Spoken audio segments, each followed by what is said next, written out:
Добар ден, ученици! Денешниот час во Училница е наменет за предметот природни науки. Јас сум наставник Марија Богатиновска од Пробиштип и денеска заедно ќе истражуваме и учиме што? Ајде да откриеме. Сонце започнува со буквата така. Еш, одлично. Нос, клуч. Браво. Автомобил.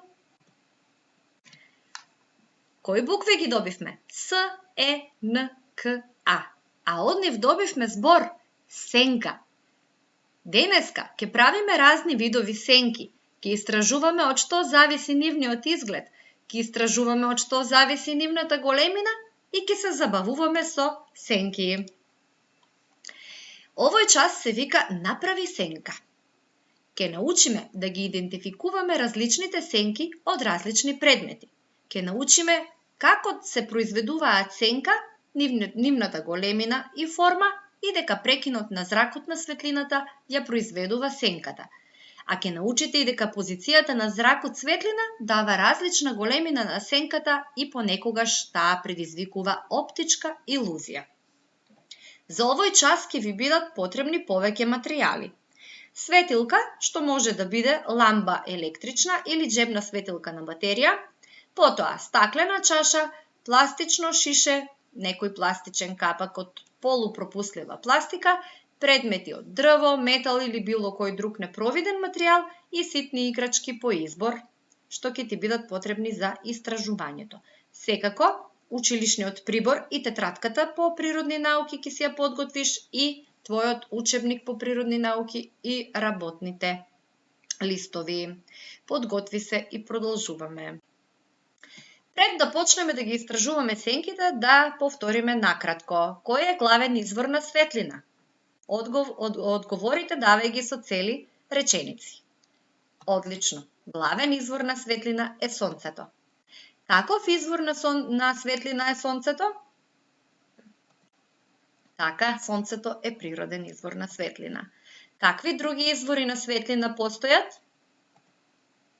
Постојат и вештачки извори на светлина. Наброј неколку вештачки извори на светлина. Еве мала помош. Што беше тоа темнина? Така, темнина е отсуство на светлина. Што се случува кога светлината не може да помине низ некои предмети? Тогаш се создаваат сенки. Значи, за да се создадат сенки, потребен е извор на светлина. А кога светлината не може да помине низ тие предмети, таа се одбива и прави сенка. Сенките се создаваат и надвор и внатре, што значи дека под дејство на природните и на вештачките извори на светлина се создава сенка. На оваа слика се создала сенка под дејство на сонцето. Овде се создала сенка од вештачкиот извор на светлина, улична светилка. Исто така и овде, овие сенки се направени надвор од сонцето и овие дечиња што играат фудбал, а овде во собата е вклучена светилката и се направила сенка, одраз на детето. Ова се Матеја и Матеј и тие ќе истражуваат за сенките. Се прашуваат зошто сенките се различни. Сенките може да се различни од повеќе причини. Сега ќе истражуваме дали сенките зависат од материјалот од кој што се направени предметите. Ќе ги земете подготвените материјали, ќе ја вклучите ламбата, светилката и ќе ја земете стаклената чаша. Ајде да забележиме каква сенка ќе се направи.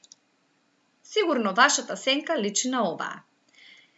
Зошто сенката од стаклото е ваква, бледа, незабележлива, прозирна? Затоа што стаклото е пропуслив материјал. Низ стаклото слободно поминува светлината и затоа создава така бледа сенка. Ако го земеме капакот, што е направен од полупропуслива пластика, ќе добиеме малку по-темна сенка за разлика од оваа што е од стаклото, а тоа е затоа што овој материјал е малку заматен и не ја пропушта целосно светлината. Ќе пропушти само дел од светлината и затоа ќе направи не многу јака сенка, но не и многу слаба како што беше оваа сенка од стаклото. Провидните материјали создаваат послаби и провидни сенки. Тоа е затоа што стаклото целосно ја пропушта светлината, додека оваа полупропуслива пластика делумно ја пропушта светлината. Ова се вика одраз на сенката, значи ова е одразот. А сега ќе го земеме оној предмет што е направен од непропуслив материјал. Каква е неговата сенка? Забележуваме дека сенката е темна и многу поизразена за разлика од претходните две сенки. На оваа фотографија најдобро се прикажани, значи, какви сенки се добиваат од различни материјали. Непровидните материјали прават потемни сенки затоа што тие ја стопираат светлината и таа воопшто не може да поминува преку нив. Провидните материјали, како што е стаклото, прават многу бледи сенки. Полупровидните материјали, еве како овој лампион, например, прават малку поизразени сенки, а непровидните материјали прават темни сенки. Сенките се разликуваат и по нивната должина. Забележуваме дека овде на овие фотографии сите сенки имаат различни должини. Зошто ли сенките се различни по нивната должина и како тие паѓаат? Ајде да истражиме. Должината на сенките зависи од тоа како е поставен и колку е оддалечен изворот на светлина од предметот. И запомтете, сенката секогаш паѓа спротивно од изворот на светлина. Значи, еве го девојчето, позади неа е сонцето, а пред неа е сенката. Наутро, кога сонцето изгрева на исток, сенката паѓа спротивно, значи на запад.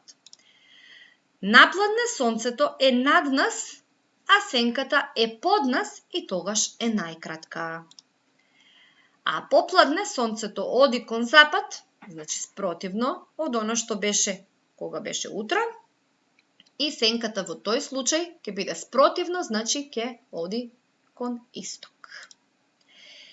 На овие слики најдобро се прикажани, значи, движењето на сонцето и движењето на сенките. Како се движи сонцето, така се врти и спротивно од него сенката. Еве. Сега е сонцето горе, сенката долу. Кога е сонцето од левата страна или од десната, сенката е секогаш обратно.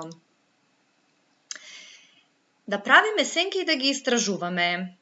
Еве, ова девојче истражува зошто некоја сенка е подолга, а некоја пократка. Кога предметот што сакаме да му направиме сенка е поблиску до изворот на светлина, тогаш сенката е поголема, тоест подолга, но е побледа. Сега девојчето го оддалечило предметот и каква е сенката? Одразот на сенката е појак, значи сенката е потемна, но е пократка. Запомти, кога предметот е блиску до изворот на светлина, тогаш се создаваат долги сенки. Кога предметот е далеку од изворот на светлина, се создаваат пократки сенки, но потемни. Овој ученик со своите прсти се направил сенка што личи на куче. Сенките се потемни кога материјалот е непровиден. Еве, нашето тело е непровидно и затоа оваа сенка е толку јака и изразена. И сенките секогаш ја имаат истата форма, како што ја има и формата на предметот преку кој што светлината не може да помине. Дома можеме да си направиме и театар со сенки или во училиште. Јас правев театар со сенки од една обична кутија, која што ја направив да личи на телевизор. Позади неа закачив една ламба, што е извор на светлина. Мора, значи, да имаме извор на светлина и различни форми, искроени и залепени на стапчиња.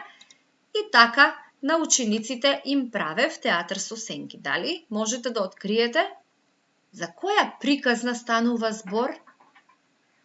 Девојка, глувче, пиле, замок, принцеза, принцеза и принц. Така е, погодивте. Овде им ја раскажував Пепелашка. А сега ќе ви раскажам една друга. Слушајте внимателно. Извор на светлина. Еве го нашиот извор на светлина. Сега јас ќе ви ја раскажам приказната за... Препознавате ли? За трите прасиња. Си биле 3 прасиња. Многу сакале да си играат. По цел ден биле надвор. Најмалото прасенце било најпалаво. По цел ден не можеле да го приберат дома. А кон него честопати му се придружувало со неговата топка и неговото постаро братче прасе. Нивниот најстар брат многу бил сериозен и честопати доаѓал да ги искара затоа што само си играат и ништо не работат. Тие тројца се договориле да си направат кукички затоа што се наближувала зимата. Првото прасе рекло: јас ќе си направам кукичка од слама. И така прасето си направило кукичка од слама. Но во шумата постоел еден страшен волк. И тој цело време ги бркал прасињата. Кога ја видел кукичката од слама и му рекол: отвори ја вратата! Отвори ја вратата! Или ќе ти ја дувнам кукичката! Земал силен здив и почнал да дува. Кукичката од слама се разлетала на сите страни, а прасето тргнало да бега и отишло во неговото средно братче, кое пак си направило малку поголема и поцврста кукичка од дрва.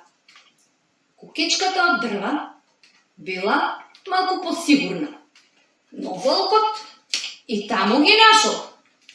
Дошол и почнал да тропа: отворете! Отворете! Прасињата не ја отварале вратата. Волкот земал уште посилно здив и почнал да дува.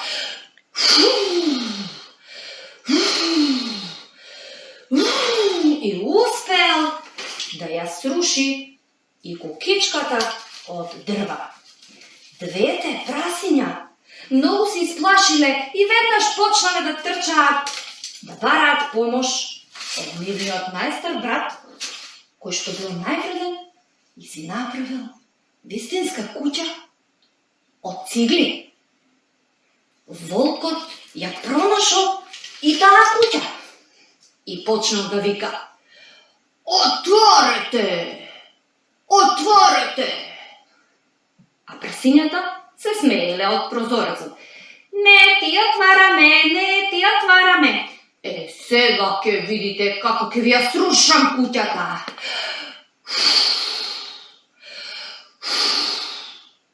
Дувал волкот, дувал, но куќата никако да се сруши. Таа била многу цврста. Дувајќи волкот му се слошило и почнало да му се врти свест. Решил да се качи преку оджакот и да влезе внатре. Но трите прасиња биле подготвени за неговите игри. И тие му подготвиле еден лонец во кој што паднал и веднаш се изгорел. Така трите прасиња продолжиле да живеат заедно во кукичката на најголемиот брат. Ете, тоа беше театарот со сенки во домашни услови. Се надевам дека ви се допадна. А сега е време за задачи. Ке ги сработиш вежбите во работната тетрадка на страна 7 и 8. Тие се едноставни и брзо ке ги завршиш. А потоа, твоите омилени предмети, што ги спомнавме да ги подготвиш на почетокот на часот, ке ги поставиш вака на еден бел лист хартија, позади нив ке вклучиш некоја светилка, за да се направат сенки, и ке ги нацрташ сенките на предметите. Се надевам дека оваа активност многу ќе ти се допадне и успешно ќе ја завршиш. Она што ќе го сработиш, ќе го фотографираш и ќе го испратиш на твојот наставник или наставничка. Ти благодарам на вниманието.